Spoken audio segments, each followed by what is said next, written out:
everybody, this is Diane. Welcome to your second episode of Biters in 1 week. And this is Marnell, and it's really called the Morgan Show at this point, isn't it? It's not even Fear the Walking Dead. Fear the Walking Morgan. Fear the Walking Morgan. Fear the Running Morgan. He walked a lot. He ran a lot, too. I did some math, too.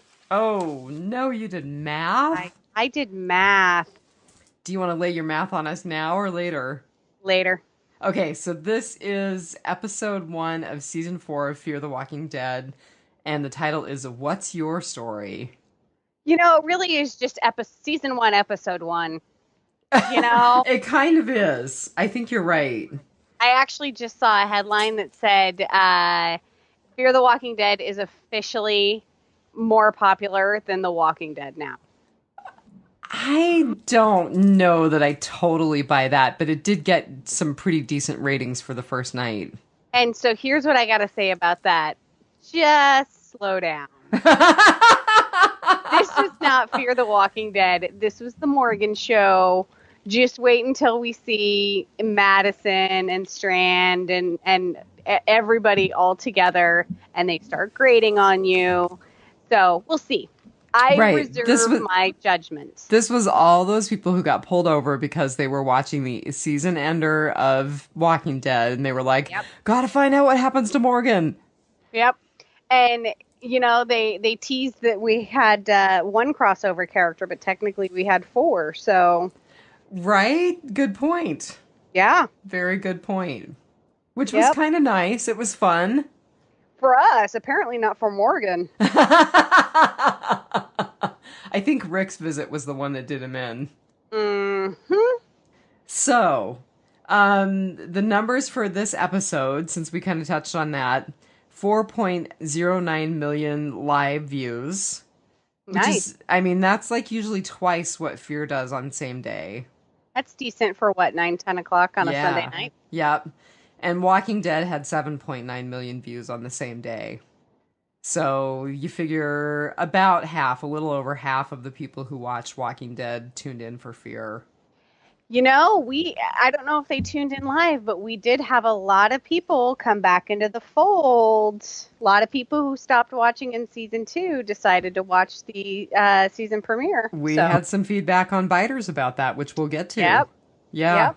I definitely think that that they made a good decision rebooting, and I think that they stand a fair chance of gaining more of an audience. Yeah. And to have the couple new characters that, I mean, we've seen Althea and then John. Jenna and John and Jenna Elfman. See, I just always go for the chicks. But we haven't seen Jenna Elfman's character in action yet. Naomi, no. I think her name is. We haven't. She's we've seen a little bit on the trailers for the upcoming episode. Yep. So.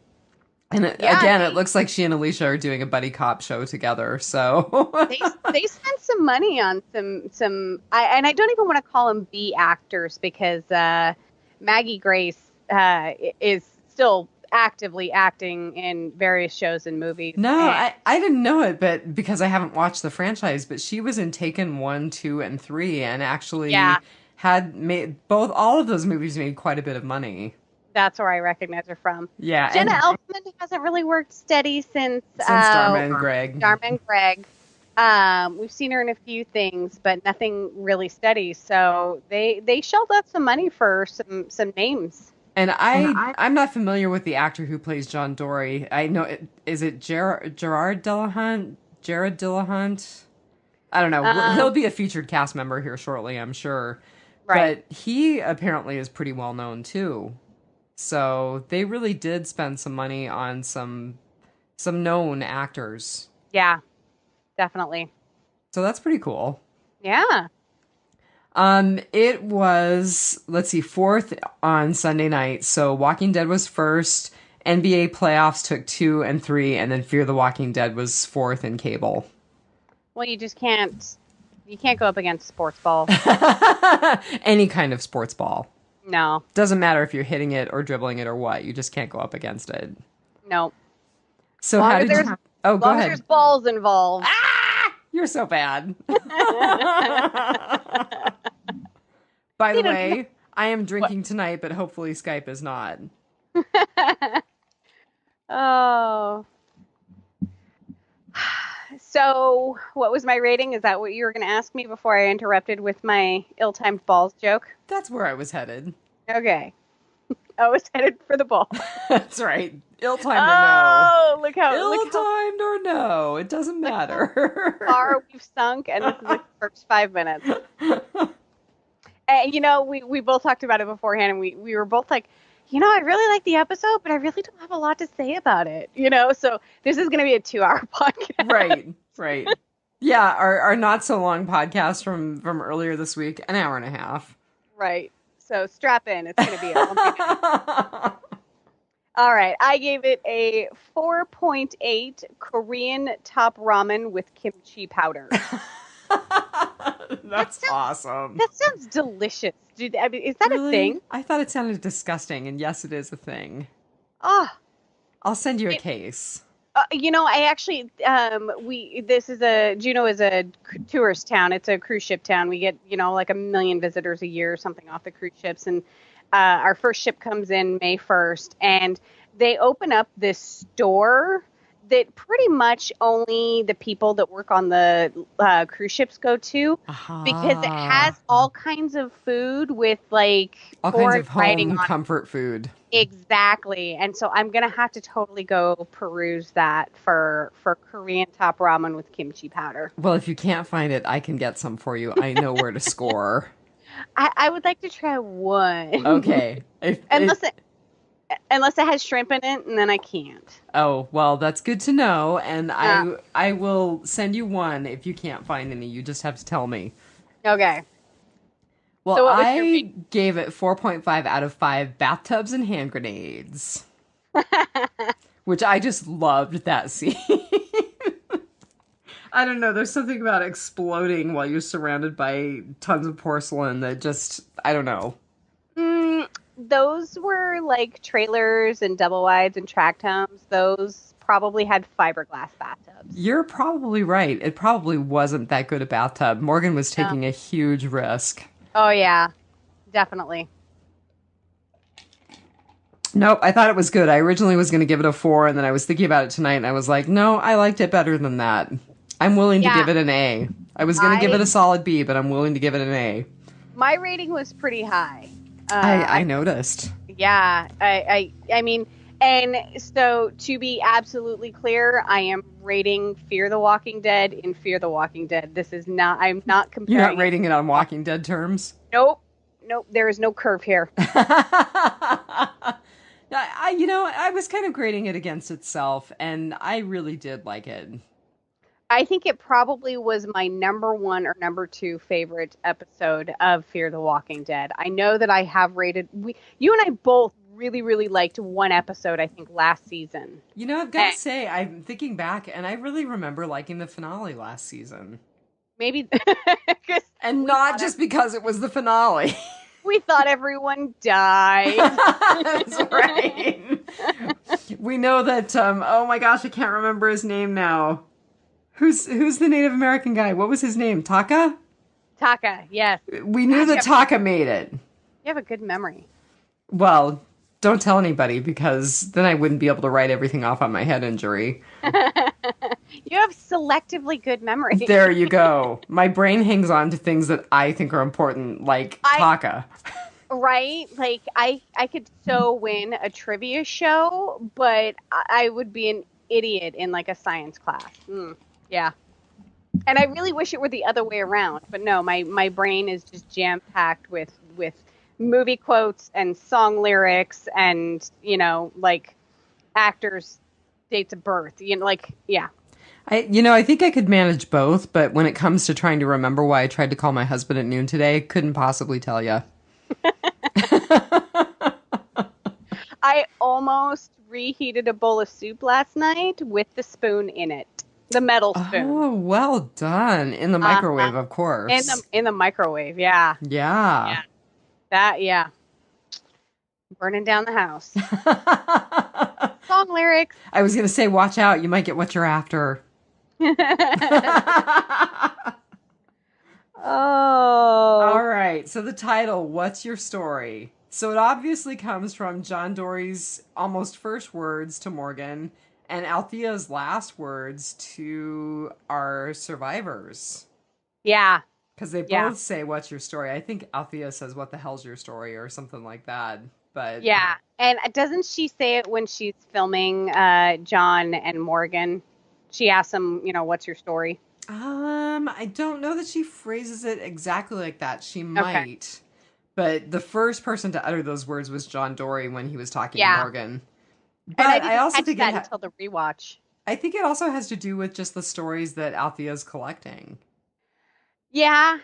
And we are bringing what someone we know as a cast member into the Fear the Walking Dead universe, but nobody else knows his story. Right. So, and we're getting a bunch of new characters. What's their story? It's going to be pretty cool. And what's our story of our survivors? How did they find their way back to each other? How did they survive? What have they been doing over the last, 2 years? Right. Because this is about a 2-year time jump for them. Yep. So, Yep. And we've talked about the timeline previously because I watched a YouTuber who laid out the timeline, and we were just maybe 2 months. I think it was like 60 some days, and we were on day almost like past 600, like almost 700 for Walking Dead Prime. yeah, so it's about a 2-year time jump then. Yeah. Yep. So our writers were Scott, as Chris Hardwick would say, Gimple, Andrew Chambliss, and Ian Goldberg. So I'm not going to say anything about Gimple, but Andrew Chambliss and Ian Goldberg were first time writers for Fear. Wow. Good job, fellas. And the guy who directed was a first time director on Fear. I mean, not as in they've never done anything else, but it's their first time working in the Fear the Walking Dead universe. Right. But, I mean, the new blood obviously worked out well for them. Yes, it did. And Andrew Chambliss has written for Once Upon a Time. He's written for The Vampire Diaries. He had quite a few things to his credit. Ian Goldberg wrote the pilot for the new series Krypton, which is the new series about the Superman's parents. Right, Superman's prequel. Yeah. Yeah. Superman's not even born yet. Exactly. Jor-El, right? It's about Jor-El. Yes. I think that was his dad's name, if I remember correctly. Yeah. Ian Goldberg has also written for Once Upon a Time, so I suspect that's his relationship to Andrew Chambliss. He also wrote for Flash Forward, which I can't remember if it was you or Bri who was telling me about that series, but whichever one of you it was spoke very highly about it. I think it was Brian because it was one that I wanted to see. It looked really good, but it's way down on the list. Right. Yeah. And so he also wrote for Terminator: The Sarah Connor Chronicles. So they both have quite a bit of other writing to their credits. But again, this was their first time writing in the Walking Dead universe. Awesome. And then our director was a guy named John Polson, and he has never never directed for Fear before. This is his first time directing with Fear, but he actually directed this season's The King, the Widow, and Rick for Walking Dead. And that was his first foray into the Walking Dead universe. Interesting. He also worked on Flash Forward, so there's a connection between he and Ian Goldberg. There's the small community of writers in Hollywood. Right. And so he also wrote for directed for Elementary, which you have said is very good. Yes, I love that show. And it's got Lucy Liu, not Lucy Lawless. And he also wrote for The Mentalist, which was supposedly quite good as well. So they all have some kind of sci-fi, film noir kind of chops. Well, and I can't remember the one. Sarah Connor Chronicles. Mm-hmm. Man, that's an action-packed, fast-paced one. Sure, so, it's in the Terminator world, so yeah. So, but But those were our folks who were the writers and the director. Excellent. And our Our featured cast. featured cast member is Maggie Grace. She played Althea, or Al. Who I think is just going to be a really, really fun character. I mean, you roll up in a SWAT vehicle with a lever that has 3 machine guns attached to it, and you know that character is going to be awesome. I gotta ask you, does a SWAT vehicle really have that kind of rig? No, I don't think that's a standard package. That's extra. I mean, I wouldn't know. I'm not a SWAT officer, so... That's like the special floor mats that contain your spill. That's a separate package. I mean, I have a little bit of mounted police officer training, but not because I actually work as one, just because I enjoy playing one on the weekends. So... Yeah, I'm pretty sure her SWAT vehicle is modified with that and probably a few other little tricks.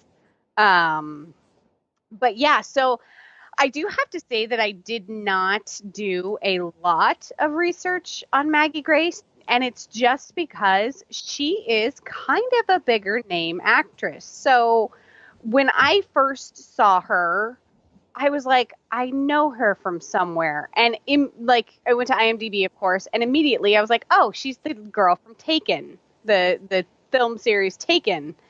She gets kidnapped, and then I don't know. I haven't seen Taken 2 or Taken 3, but I think her mom gets kidnapped, and then Liam Neeson they all get kidnapped at some point. She's Liam Neeson's love interest, though, right? No, she's the daughter. Oh, she's his daughter. Okay. She plays I haven't watched any of them. Girl.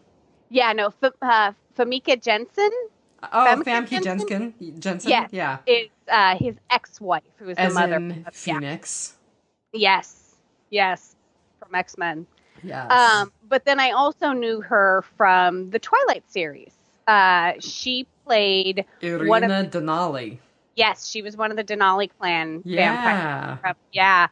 And it's funny, a month ago, there was this movie on TV that I was like, that chick is in it. And of course she always seems to get kidnapped or get herself in trouble somehow. And didn't you say she kind of plays the whiny blonde chick? She does. And I don't really want to call her whiny, and maybe moody whiny. Because she was that girl in Lost too. She was the sister of Ian Somhandler, I think that's how you say his name. We just call him Smolderholder. He's got great eyes. But so she's got a long history of a lot of acting chops. I mean, she's been in the movie Night and Day with Tom Cruise. She's the movie that I saw on cable was called Faster. Yeah, she's just been in a ton of movies. So she actually has one in theaters right now.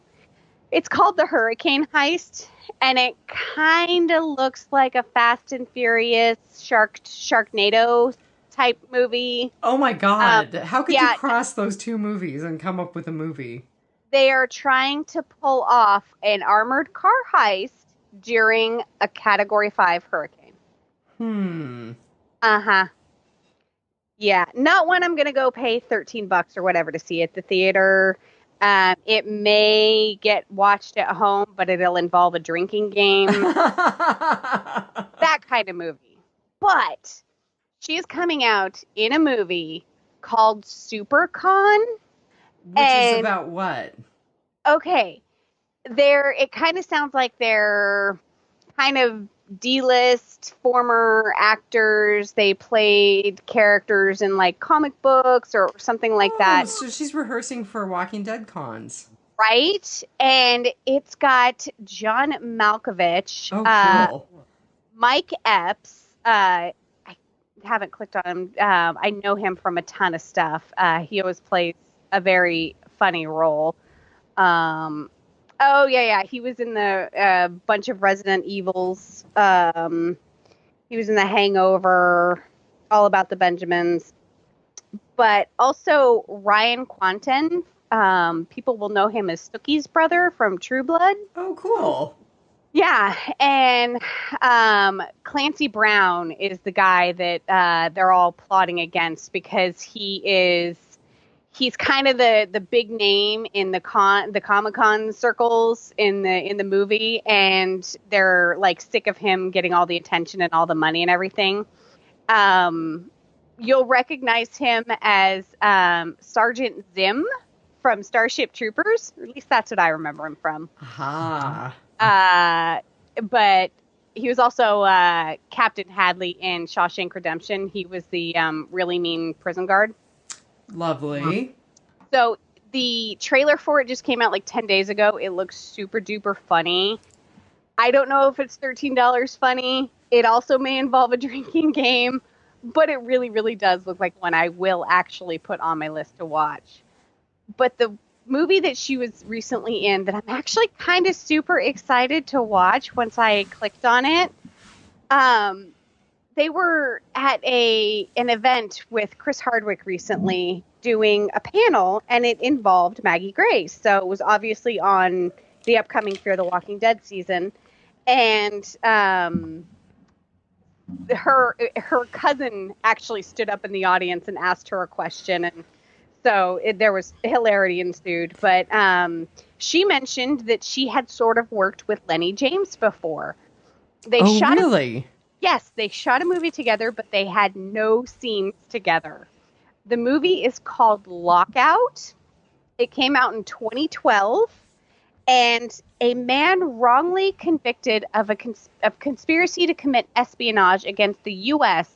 is offered his freedom if he can rescue the president's daughter from outer space prison taken over by violent inmates. Oh my god, that sounds terrible. Okay, guess who else is in it?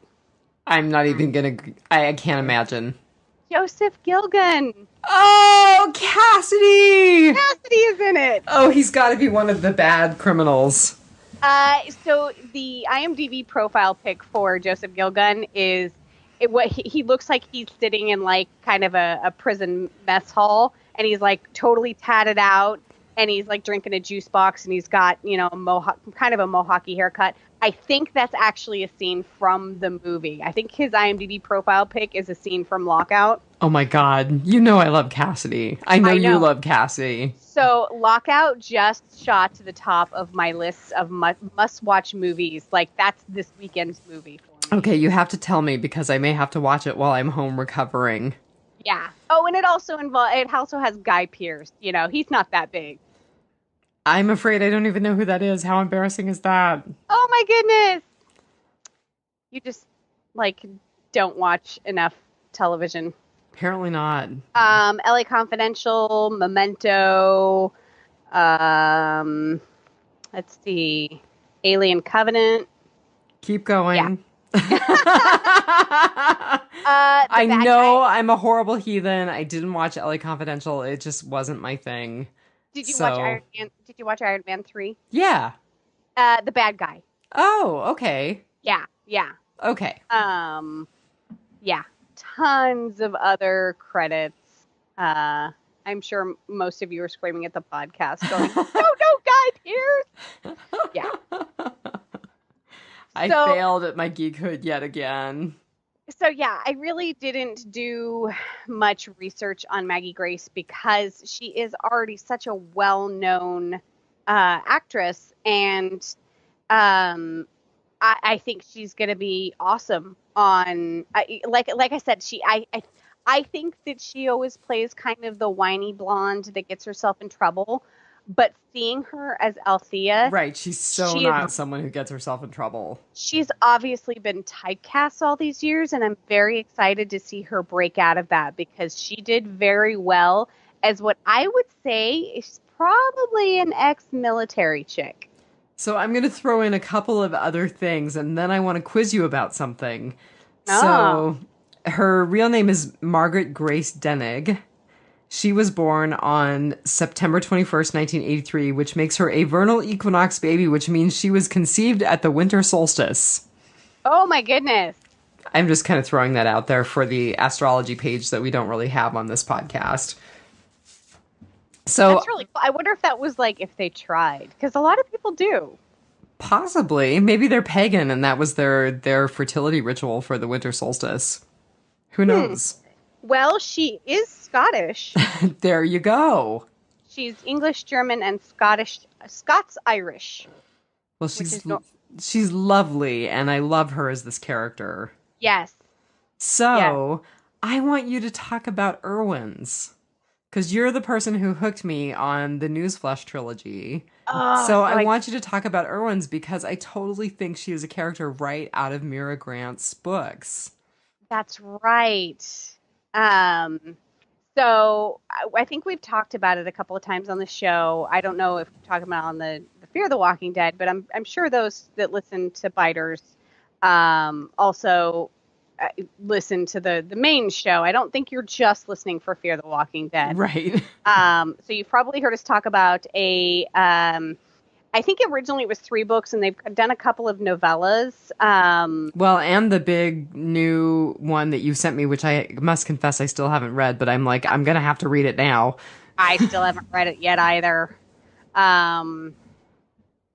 So the world is post-apocalyptic, meaning zombie apocalypse. Right, zombie apocalypse. We've had the zombie apocalypse, and now we've rebuilt society, but people still turn all the time because the zombie virus is an actual virus, and everyone turns when they die, and you can turn during puberty, or if you get very, very sick. They say that the virus amplifies during times of stress on the body, which puberty is one of those.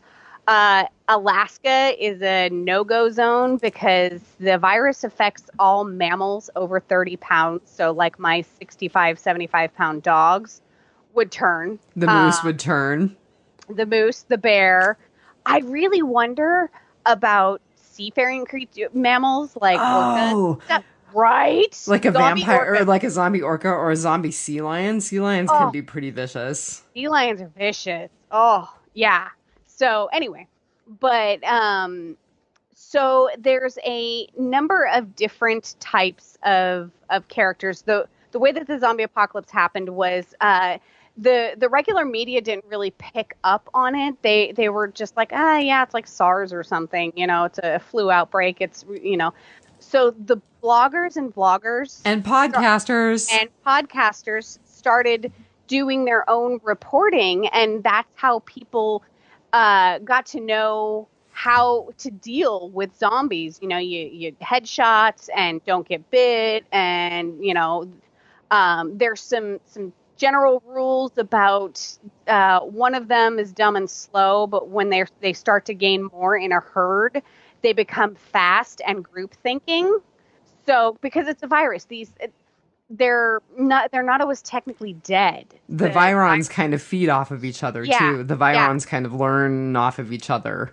Right. And so they can actually kind of be problem solving in situations. And so we've rebuilt society, but we have to deal with people turning all of the time. So you have to take a blood test anytime you enter somewhere. And it's just a drop of blood on your thumb that tests for viral amplification. And the people who were bloggers and podcasts have kind of taken over the media, and they're who everyone trusts for their news, their entertainment, and even like fan fiction, zombie fan fiction is a thing. And one of the types they have different names, and one of them is an Irwin after Steve Irwin. And the description I think the book uses is basically they're the people that take a camera out into the field and poke a zombie with a stick to see what it'll do.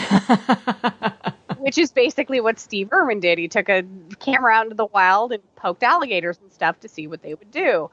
And so Althea totally strikes Dianne as an Irwin.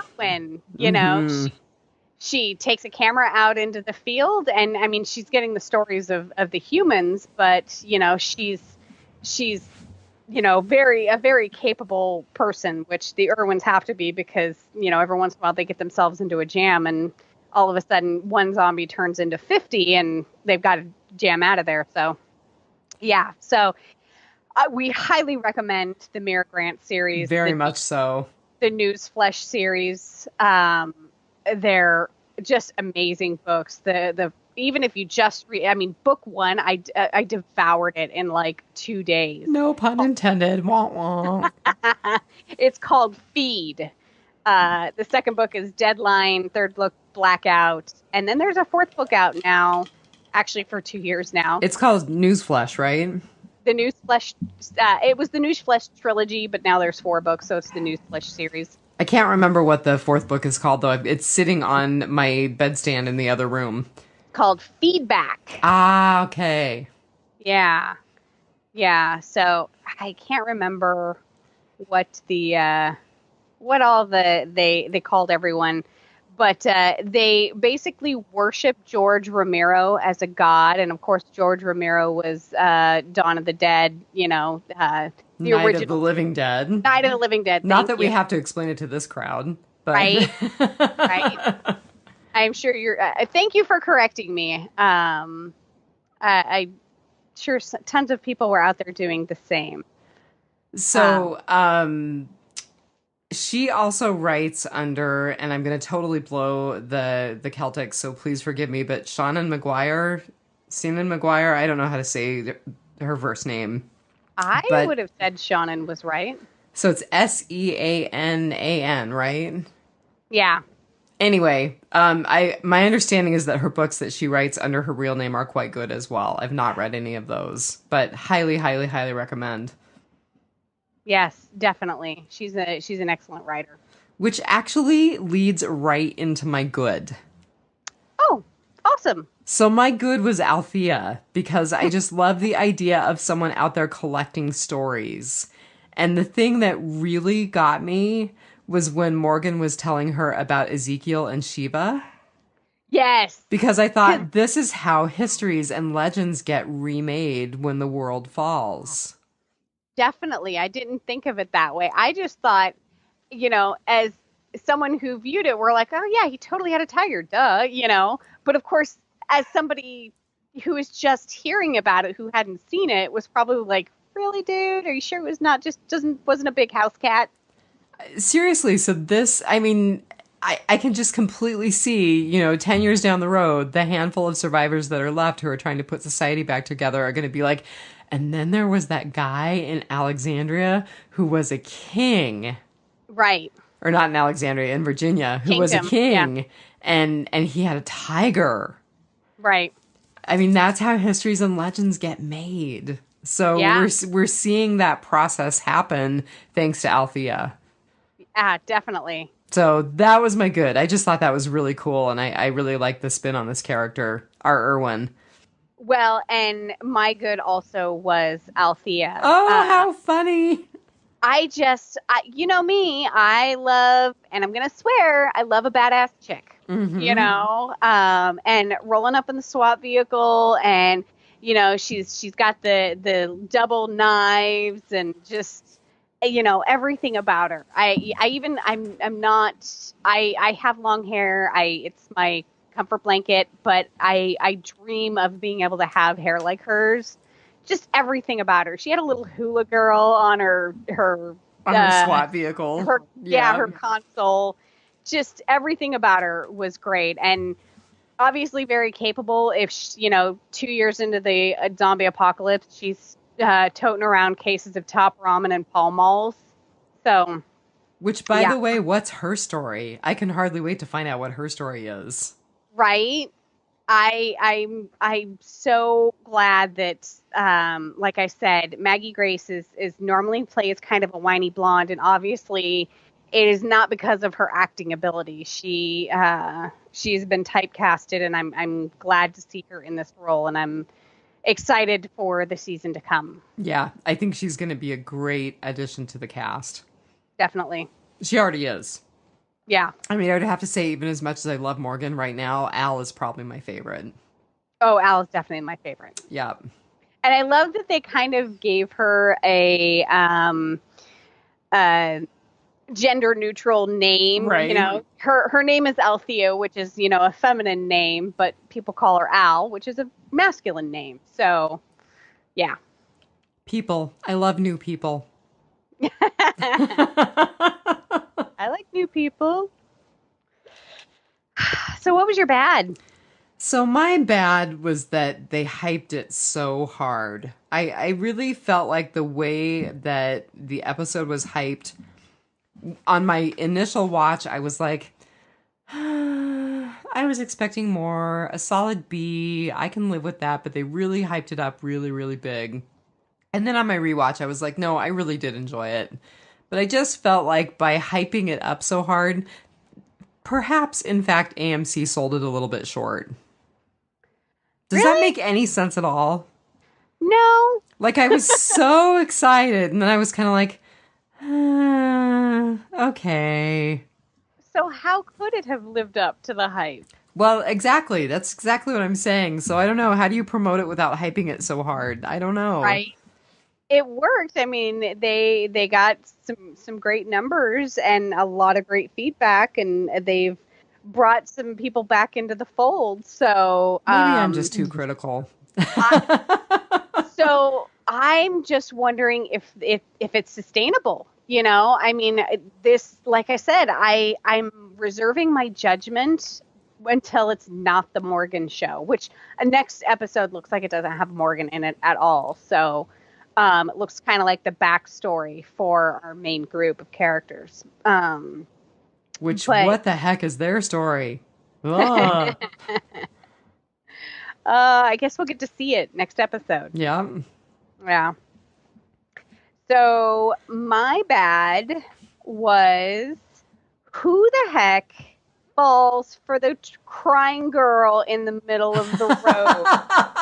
Well, obviously, all three of our heroes. Oh, seriously, like, I'm surprised. I'm shocked that, like, you made it this far and you fell for that. Like, and you weren't even prepared for it. You totally took it in, you know?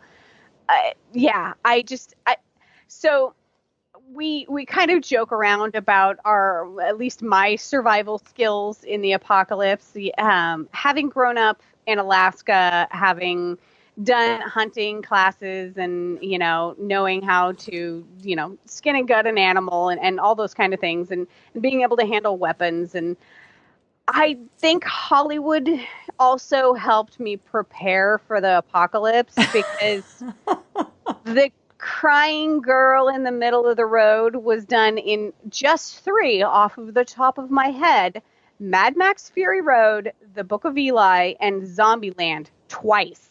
And she's totally going to be toast. Marnell would just roll the SWAT vehicle right over the top of her. Oh, I'd be like, swerve! Yeah. You know? Maybe I'd pull up alongside her and crack my window and be like, "You okay?" But I am not falling for that. Like, don't get me wrong, I am a soft heart and I try to help people out when I can. But there actually was, we did have some incidents of a guy that was late at night. He would go up to single women in cars. Not the women who were alone in cars. And he would stumble into the intersection when the stoplight turned red, and if they would get out of the vehicle, he would get in. And, in Juneau? You know, in Juneau. So I just have to say, for anyone out there who's listening, Juneau has like 3 intersections, maybe 4 if it's a really, really busy day. No, it's got several, but it was the one closest to my house. It was the stoplight that I walk my dogs past every time I walk my dog. Creepy. So, but Bandit would eat him. So he actually did wind up kidnapping a girl. He jumped into her car and made her drive around. And I can't remember how she got away. I don't know if she like threw it in park and just jumped out somewhere and jumped out and ran away, or if she actually was able to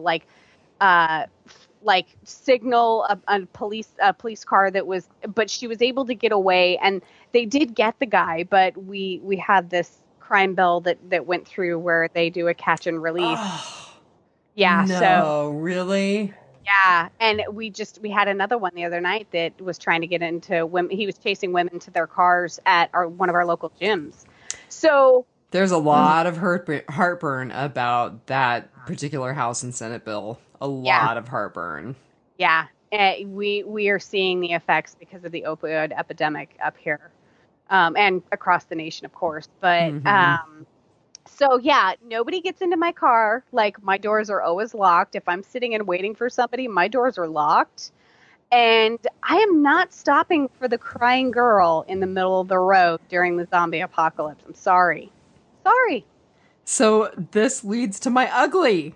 Okay. Which is that, okay, I admit I was completely shocked that it was Alicia.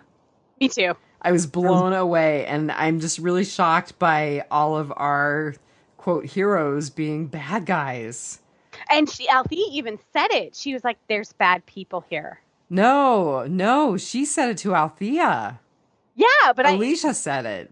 Yeah, Alicia said, I'm sorry, Alicia said it to Althea. Yeah. And then everyone comes out of the bushes, and I'm like, oh, they're the bad people. They're the bad people. So what happened to our people that they became bad people? I mean, Strand was never a particularly savory person. No. I think that actually, probably out of the group that came out of the woods, I would say Alicia and Luciana were probably the ones who were halfway decent people. Nick and Strand weren't. Right. So I just kind of wonder what's happened to our group to make them resort to this. Are they desperate for supplies? Are they desperate for bodies? Are they trying to recruit people for their settlement that we're going to come see coming up here pretty soon? That's certainly not the way you treat people you're trying to recruit, though. I don't know. That's a sweet swap vehicle. That's true. I mean, maybe they just want that. There's not a lot of people I wouldn't take out for that swap vehicle. And they don't even know what kind of firepower it has yet. Right? Yeah, definitely. Yeah. This will be interesting because, of course, everyone this episode was like, "Where's Madison?" Because she didn't pop out of the bushes with everybody. Oh, no. So Bri, if he still watched, and Thomas were not like, "Where's Madison?" They were like, "Whoop, no Madison." That was funny. But so we see Strand and Alicia, Nick, and Luciana. And then the next episode, it looks like we maybe see their flashback. So I'm wondering if something happens to Madison, that she's not there with them now. Or maybe if she was the one that signaled Alicia to get into place from up the road. And the other thing, quite honestly, is I think she's just got enough power that she's like, yo, minions, go do my bidding. Ugh. I hope not. She certainly looks well positioned in the new place that they've set up. Yeah, from what we've seen of the trailers. Mm-hmm. Yeah. So what was your ugly? Was it a good ugly or a bad ugly?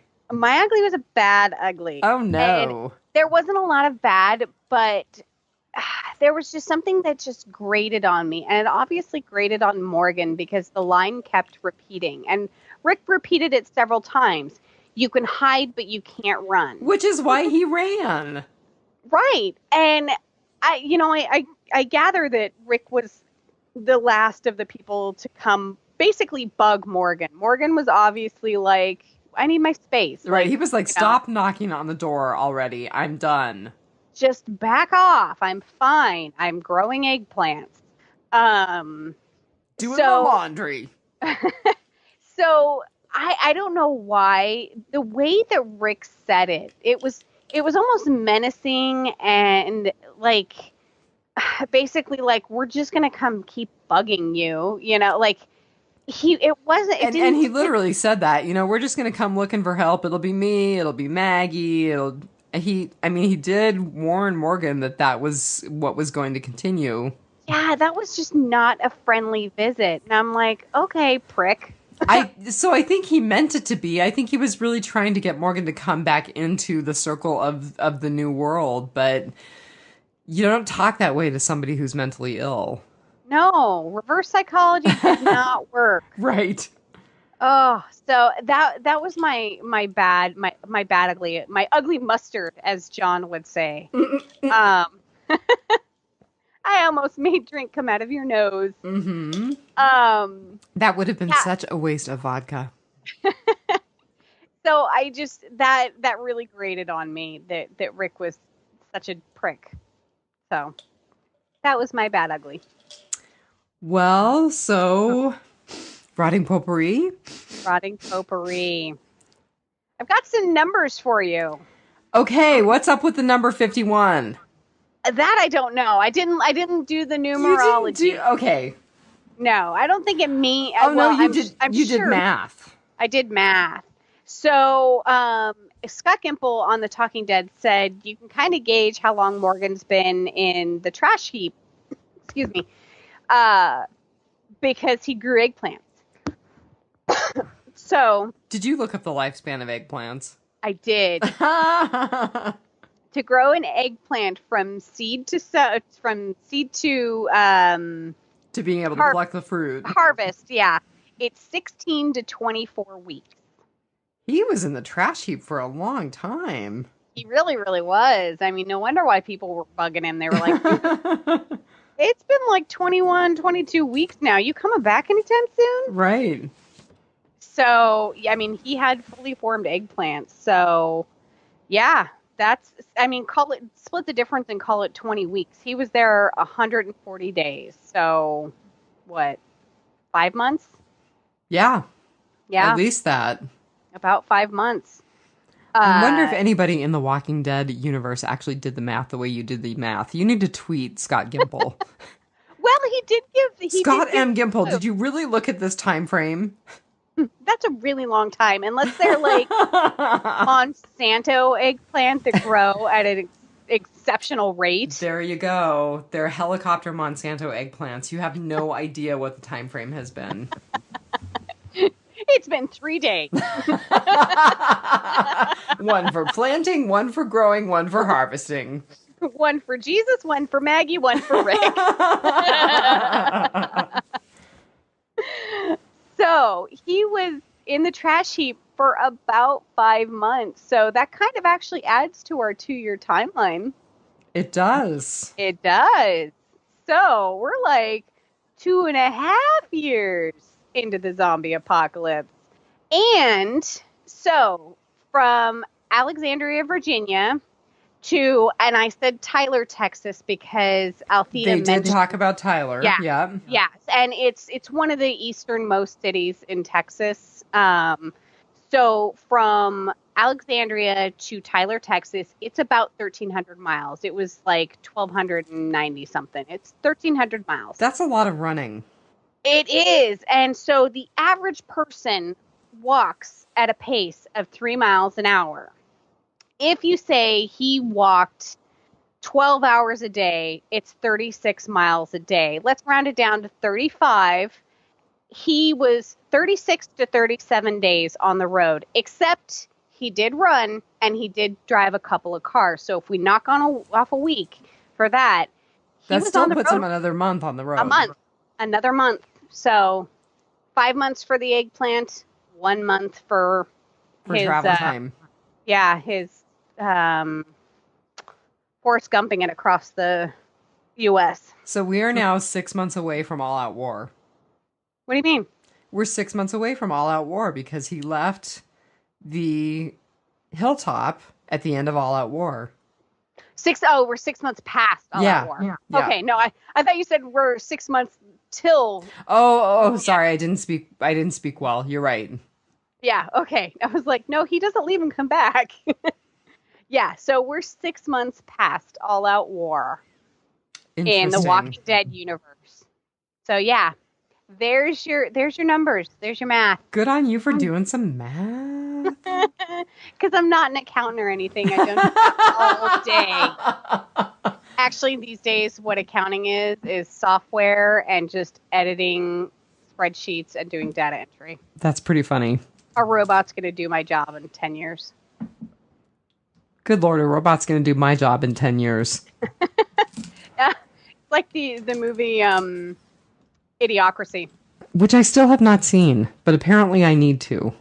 It's awful. You should totally see it. You see it once just to get why everybody references it, and then you're like, oh, that is okay. hilarious. So that happened.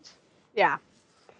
No. So there were the numbers. Do you have anything? Well, so I have one number, which is the number 51. And of course, I immediately thought of Area 51, where all of the aliens are kept. And I thought, I wonder if it has to do with that. That's in New Mexico. But New Mexico is not that far from Texas. And actually, I think it's in Nevada. I don't think it's in New Mexico. You're thinking of Roswell. Oh, I am thinking of Roswell. Yeah. You're right. Yep. But according to a couple of numerology sites that I looked at, number 51 is the number of family, responsibility, and the expression of personal freedom. I have no idea how that plays into 51 and why we're seeing it crop up in Fear the Walking Dead, but I'm sure we're going to get an explanation because Althea said that it's a thing that's been cropping up again and again in their area. Right, and it was in the place with all of the trailers that they had the fight in. There was a 51 flag. So is it our main group that's putting them up for some reason? Oh, possibly. Or is it somebody that the main group is, waiting to ambush on the road? Do they have a savior-like infestation? I'm going to make a bold prediction and say it's our group. What do they mean? Because they all say 51. Yeah, I don't know. Faith, family, and freedom, responsibility, and personal freedom. Huh. Well, in the upcoming scenes for the next episode, there was somebody had written numbers on a bed sheet and strung it up somewhere, and I think it was 457 or something. I didn't take that close of a look, but yeah, it will come into play at some point. So interesting. So I have to say I liked John Dory like the fish. I suspect he probably will be a featured cast member here in the next few weeks. And I like that he gave us a new name for the walkers, the past. The past. As in those who have passed away. Yep. And I also think that he talks like Eugene. Really? I don't. He's got more of a slow drawl. But it's not quite so geeky, but he has an unusual way of speaking and an unusual cadence. way of putting words together. Right. When he said ugly mustard, and he's like, well, that's some ugly mustard. And then he's like, they were a unique kind of a-hole, but I wasn't fixing on killing anyone today. And I'm like, oh, shades of Abe. Oh, I was thinking shades of Eugene. That's funny. Oh, yeah, we get Abeisms back. During his, I will say, too long of a monologue in the very beginning of the episode, it was 4 minutes. Okay, but I have to say, I love that he was practicing words like platypus. There was his mom's fancy word for picnic or something. There was just a whole bunch in there it was really funny. I just, at the end there, I was like, okay, get on with it. Which is kind of the way Rosita looks at Eugene. So there you go. But yeah, so I also thought the other thing that was interesting about him is he's dressed like a character, which is also very much like Abe, Eugene, and Rosita. I mean, they very much looked like comic book characters as compared to our other characters from Walking Dead. And I feel like John Dory is very similar. He looks like he walked out of Preacher.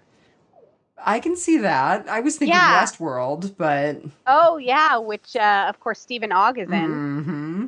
Yeah, in fact, he kind of looks like I think they have a similar hat.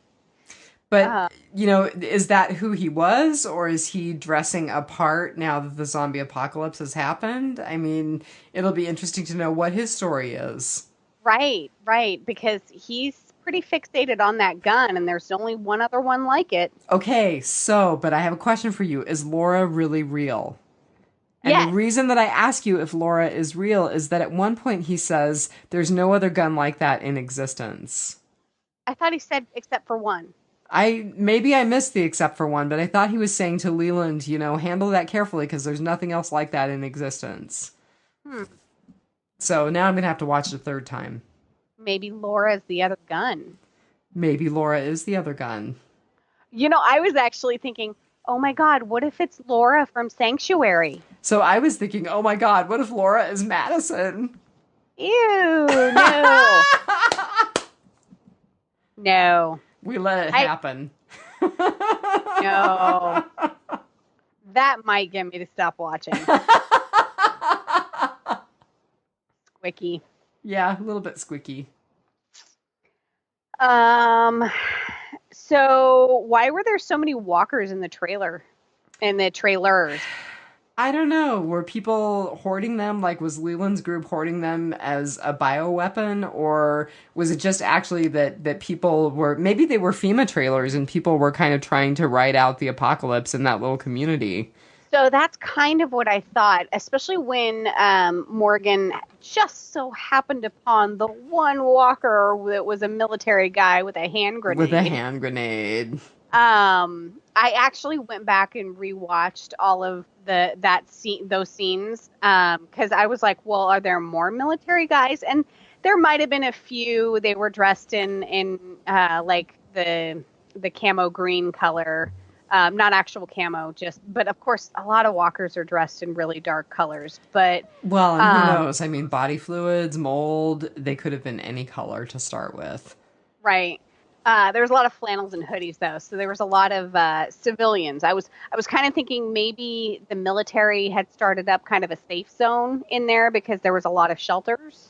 But I'm like, why would you pack so many people into one trailer? And there was like 2 or 3 of them that way, and one of the doors was like the edging around the door was like caked in gooey blood. It just it was really weird. It was I get that it was all of the walkers in the trailers were for effect, but it kind of made me wonder what that was for. I mean, there was a 51 flag planted on one of the trailers that was full of walkers. So that ended up being the staff that guy fought Morgan with.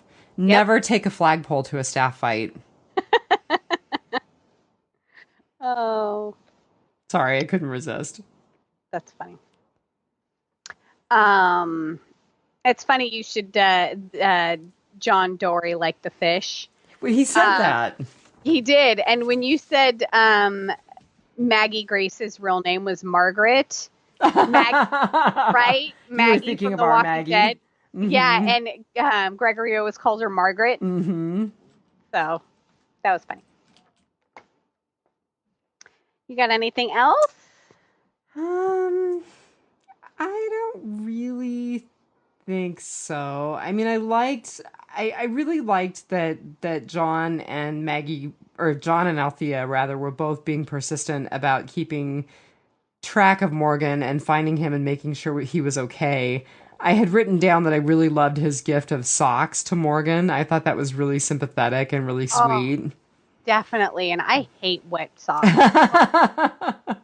Oh, yeah, I think it's interesting that it seemed like John and Althea were alone, and they craved having a companion. I mean, Althea, is collecting people's stories, and John just seemed really lonely. And Morgan wants to be alone and can't seem to just repel people at all. He wants to be alone, but he craves having people as well. I mean, like, he stopped to help that guy who was wounded in that truck, which, by the way, did that guy look like Jared or what? Okay, I thought so too. And I actually thought he was the smile that Morgan had on his face when they were kind of chasing that walker down. I thought he's hallucinating Jared.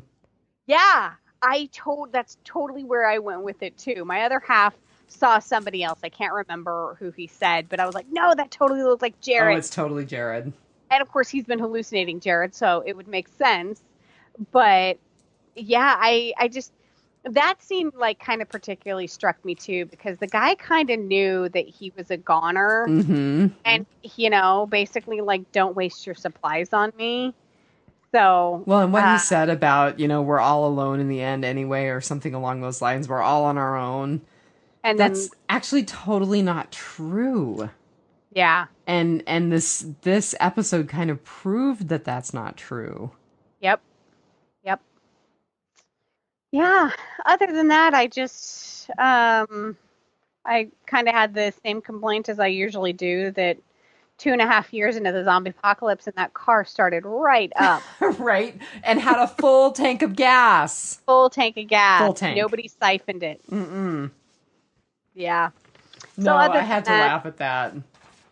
Other than that, that's what I got. Well, I'm optimistic about Fear. Me too. And I'm looking forward to seeing Sunday night's episode, even though I will not be podcasting it with you and Phil. Oh, yeah, that's right. Yep. I'm going to go have my pharyngeal nerve damaged. Hopefully not.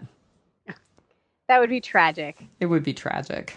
Because then we'd have to do this over visual Skype, and you'd have to do sign language. And I'd have to learn sign language. No, I would just be croakier and hoarser than I already am. Yeah. Might mess up my singing voice. Which actually would be tragic because I love to sing. I love to sing when I'm alone. So we have feedback? We do. I'm glad you reminded me. I need to sign on to the appropriate accounts. I've actually got a little bit of feedback from Thomas that I kind of held back on our last, because I said I wasn't going to talk about Fear, and then we ended up talking about Fear anyway. Right. But he said, let me get to the right spot here. Let's see. His premiere, his rating for the premiere was 3.5. Thank God no Madisons out of 5. After all the hype about how great Fear the Walking Dead is going to be, episode 1 was kind of boring. The only drawback, and then the only drawback to the finale, we read that one, was that Aaron and the Oceanside showing up were predictable. He thought Althea was okay. Visually, he hated Fear. He said it looked like half the episode was in black and white. I definitely think they really blunted the color, and I'm not quite sure what they were doing with that. It was almost sepia toned. Yeah, you're right. So it's going to be interesting to compare that to how we go forward. Well, normally it looks more reddish. Yeah, normally they have more just normal colors. I mean, yeah, I really do think that they were trying to do something specific with the tone. Yeah. It was not quite black and white, but it was pretty close. I don't know, maybe they were trying to give it an Old West kind of feel. All right, and then we have feedback. Quite a bit of feedback, actually. Commenting on the link that Rob put up for the season finale. So first of all, Art Mora said, I'm making comments while listening. I disagree about Gabriel. The dude jumped out of a moving car so he could try to warn the others while having to be looking out of an asshole. Give the guy a break. He's referring to your cam. Yep.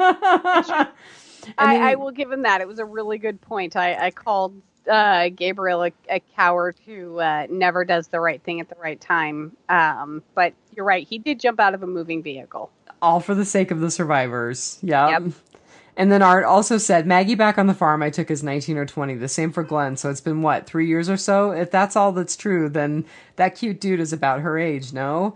I took them for hooking up. If they don't, they're nuts. Maggie for me was a non-character, but the last few years and her performances on Wrath just make her maybe my favorite. I've got to agree. I've got to agree on all counts. Yeah, and I think that I was just going by their real world ages, and they're more than a decade apart. So that's where I was going to, and it didn't even occur to me to think of their comic book ages. And so you are correct that if we are going by that, then Maggie's in her early 20s, and Alden is probably right around there too. Well, and Art is right in terms of his figuring of the ages, because really Maggie was just barely back out of college. So, right. maybe at the most she was in her very early 20s when she came onto the series. Yeah. Then Dianne LaSorsa says, "Hi, ladies. Just listened. Great episode. Cannot wait to see what you think of Fear. I stopped watching it in the second season. Love the Morgan character, so I watched it. Thought it was good. Love the John Dory character, and Lenny James was awesome. Felt like it was just more Walking Dead until the end. Fear originals show up. I was brought back to the old Fear. Hope they can turn the show around." I think they can. I do too. And then Claire Johnson, who, I'm sorry, Claire, I think this is your first comment. I'm really glad to see you. If it's not your first comment, I apologize for not remembering. You said, like new people. Yes, we do. You said, "I quit in season 2 as well, but just watched season 3 and it was excellent." And I would have to say that I was more hopeful about season 3 than I was about seasons 1 and 2. So I'm holding out hope. Yeah. And this is season 4, by the way. Yeah, right. But she was talking about, she had just finished season 3 and thought it was really great. So she quit in season 2, watched season 3, just watched season 3, thought it was excellent, and now it sounds like she's on board for season 4. I think we're all on board for season 4 tentatively. Yeah, I mean, unless they blow it, which I'm really, really hoping they don't. I mean, all accounts say that this next episode is really good as well. And I hope that some of the fans don't, this was a pretty high bar. I mean, this was a really good episode, and I hope that everyone doesn't have one bad episode where they're just like, oh, it's terrible again. I hope that doesn't happen too, because God dang it, that's what they did all along. Yeah. And I don't want to see them do that again. I would be really bummed out if they do that again. Yeah. Definitely. So, I think that's all that we have for the show. So we should probably tell our listeners to take it one dead day at a time. Not bad. Oh, terrible as usual. The other Biters episode was better. It was a little better. It was earlier in the week, though. And it was our third take. Right. Only our third take. We did all of this in one take, which is probably why we didn't get that. Probably. So, yes, Dianne will be off, and I will be podcasting with Phil Parrish. Yes. Yes. Parrish. Not perch like the fish, but fish, but parrot like the, I don't know, parrot? I don't know. And Phil, help me out here. There's no T, but he insists on having it pronounced with a T, so the T is not silent, it's invisible. Parrot, like porridge. And I told him that Sarah Palin was going to call him Mr. Perch from now on. You have to give people on the podcast just a little bit of a taste of Sarah. Oh, goodness. To be put on the spot. Come on. I don't think I can do it. It's really late in the evening, and I haven't had enough wine, and gee golly gosh, you always put me on the spot like this. What kind of magazines do you read? Any of them, all of them, whatever comes across my desk. And... Oh, God. You always make me laugh. I don't try. All right, everybody. Have a good week. Well wishes for Dianne. Thank you. Her surgery. And I'll talk to you guys in a couple of weeks. And I know that you and Mr. Perch will hold up the fort just fine while I'm gone. I think we will. All right. Take care, everybody. Good night.